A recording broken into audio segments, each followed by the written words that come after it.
Yes, reka ngusuze kandi nkwifurize kugira ibihe byiza udukurikiye hano ku Ibendera TV. Nitwa Mukada, ikaze kuri mwese. Abanyekongo barenga 100 bose bamaze kumenyekana ko bapfiriye mu gihugu cy'u Burundi. Ibi uraza kubisobanukirwa hamwe natwe hano ku Ibendera TV. Muri aya makuru kandi ndaza no kukubwira ko muri Rubero societe civile yamaganye umutekano muke, isaba imyigaragambyo rusange.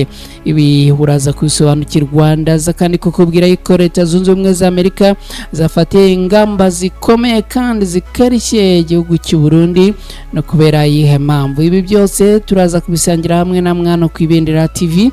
Nitwa Mukada, nongeye kubifuriza kugubwa neza no kugira ibihe byiza. Nubikunda uraza kunkorera like, hanyuma kandi we uri mushyashya ugeze hano ari ubwa mbere ku Ibendera TV unkoreye subscribe, nabwo uraza kuba ugize neza. Hanyuma kandi hariho na gahunda yo gusangiza aya makuru inshuti n'abavandimwe banyu, ni gufata link hasi aho ngaho ukayisangiza inshuti n'abavandimwe bawe, ubundi amakuru akagera kuri bose. Reka mu kanya gato cyane rero ngaruke twinjira muri aya makuru ku buryo burambuye.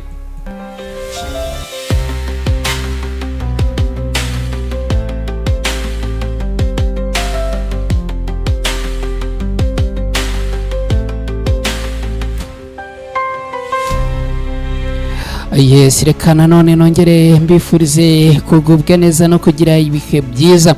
Mwese rero atwinjiranye muri aya makuru bwabaherere mu karere ka Kayonza mu burasirazuba bw'u Rwanda, abari Kirehe, abari Ngoma, abari Kayonza, mwese mbahaye ikaze. Abantu bari muri Gatsibo, abantu bari muri Karongi, namwe mbahaye ikaze. Abari muri Gisagara, namwe mbahaye ikaze. Abari muri Repubulika Iharanira Demokarasi ya Kongo, ikaze.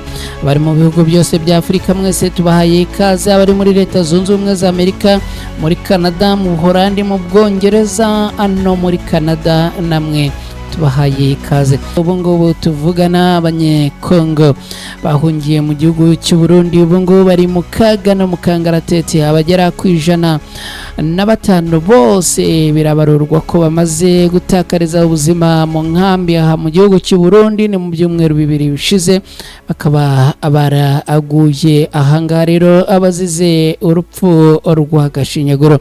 Amakuru y'imfu z'aba bantu yemejwe n'umuryango witwa Organisation Citoyenne pour la Paix et la Cohabitation Communautaire, ni mu mibare washyize ahagaragara.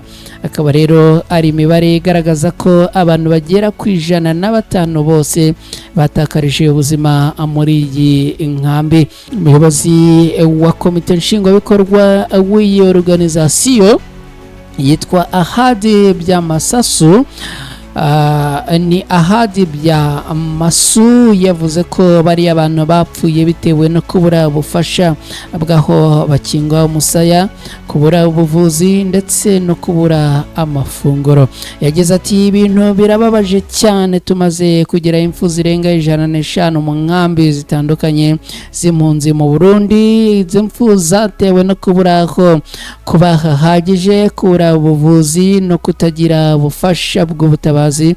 Bamwe ndetse ngo batewe n'abantu bitwaje imyambi n'intwaro gakondo birangira babishe. Uyu Ahadi Byamasu yaboneyeho gusaba guverinoma ya Repubulika Iharanira Demokarasi ya Kongo n'abafatanyabikorwa mpuzamahanga gutanga ubufasha burambye kuri bariya abaturage bahunze intambara y'ingabo za Leta ya Repubulika Iharanira Demokarasi ya Kongo bahanganyemo n'abarwanyi b'intare za Sarambwe.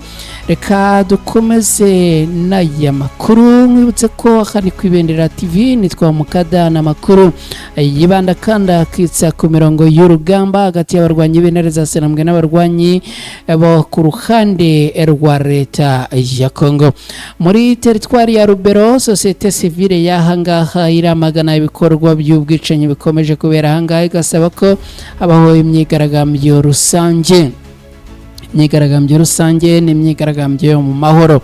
Imiryango ya societe civile yo muri Rubero mu ntara ya Kivu y'Amajyaruguru yashyikirije ku munsi w'ejo. Guverineri wa gisirikare w'iyo ntara ukorera i Beni memorandum igamije kwamagana bikomeye iyangirika rikabije y'umutekano muri aka gace, ndetse isaba ko hafatwa ingamba zikomeye kandi zihuse. Avuga ko mu gihe byaba bitabaye ahamagaza ko habaho imyigaragambyo. Abahagarariye sosiyete sivile muri ibi bice bateraniye mu nama yihutirwa batangaza ko mu mezi ashize hagaragaye ubwicanyi n'ihohoterwa rikabije y'uburenganzira bwa muntu bishingiye ku ngero zikurikira. Hari uwitwa Mombere Kamate Jonathan wiciwe ahangaha ku itariki 5 Mutarama muri uyu mwaka mu gace ka Jwe Ivungurura. Uyu akaba yaraguye hafi y'inkambi ya FARDC. Hari utwa Mombere Mariro, uyu yishwe ku itariki 2 Mutarama muri uyu mwaka mu gace ka Moro. Hari uwitwa Serire Wakena, uyu nawe bivugwa ko ngo yapfiriye ahangaha ubwo ngo yajyanwaga kwa muganga. Hari uwitwa Mukindo Sikukingirwa Kanyatsi Deodata, uyu yabonetse yapfuye ku itariki 10 Ugushyingo mu mwaka ushize 2025. Hari n'abandi benshi batandukanye. Aba rero bakaribo batumye sosiyete sivile yo muri bice haguruka ivuga ko izi mpfu ziyongeraho iterabwoba, kwaka ruswa, gufatwa ku ngufu, ihohoterwa rishingiye ku gitsina, iyicarubozo, gutema amashyamba binyuranije n'amategeko, gutwika n'ibindi bikorwa by'ubugizi bwa nabi. Sosiyete sivile rero ikaba ivuga ko ibi bikorwa bikwiriye guhagarikwa vuba na bwangu, bitaba ibyo ngibyo hagategurwa imyigaragambyo yo kubyamagana.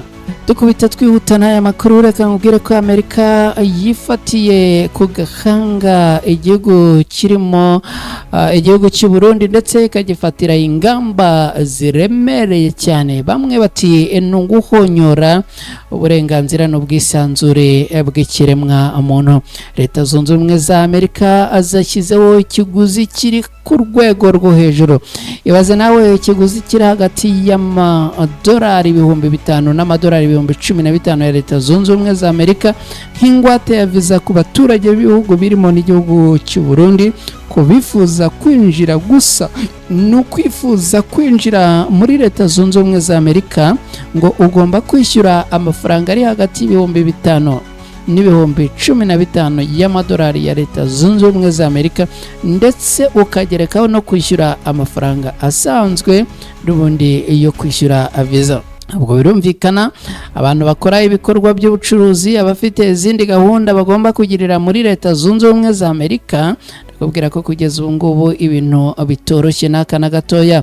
Minisiteri y'Ububanyi n'Amahanga ya Leta Zunze Ubumwe za Amerika mu itangazo yavuze ko abaturage b'ibihugu birimo u Burundi bifuza visa, by'umwihariko izijyanye n'ibikorwa by'ubucuruzi n'ubukerarugendo, bagomba kwishyura amafaranga ari hagati y'amadolari ya Leta Zunze Ubumwe za Amerika 5,000 n'amafaranga 15,000 adasubizwa. Bivuze ko Murundi wifuza kujya muri Leta Zunze Ubumwe za Amerika azajya abanza kwishyura amafaranga ari hagati ya miliyoni 10 z'amafaranga y'u Burundi na miliyoni 30 z'amafaranga y'u Burundi nk'ingwate ya visa. Kuri ubu ibihugu bigera kuri 40 byo hirya no hino ku isi byiganjemo ibya Afurika n'ibyo muri Amerika y'Amajyepfo ibyo birebwa n'iyi ngingo. Iyi ngwate Amerika yashyizeho kandi nkwibutse ko idasimbura ikiguzi n'ubundi gisanzwe cya visa cyari gisanzweho.